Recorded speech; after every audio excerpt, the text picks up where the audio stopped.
个月底第31日时，有一个查甫人啉酒啉到透早4点，规人咧醉茫茫，要转去的时伫半路拄到两个体格正好、自信的美女主动找伊讲话。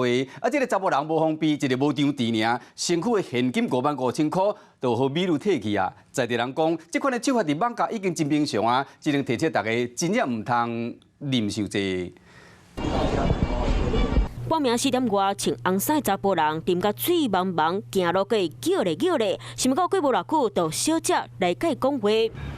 等到查甫人醉甲倒在地，另外一个穿黑色靴仔含底裙、人生得真水的美魔女，竟然直接甲手伸去查甫人的裤底，偷摕伊的钱包了后，骹底抹油紧来选。查甫人看到了后，嘛无体力去救伊的钱包啊。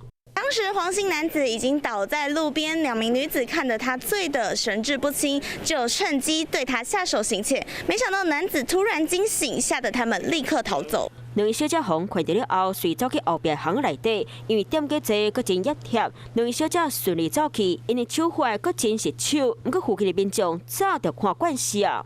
之前比较多了，现在我也不知道，会常常听到报一下钱就被偷了。往往这做素熊的平常啊，有时候客人被人家拿了去报警了没有用啊，警察来了也没有用。原来迄天黄先生领真侪现金，来到地点食饭，这个时阵则叫两个美魔女顶调花。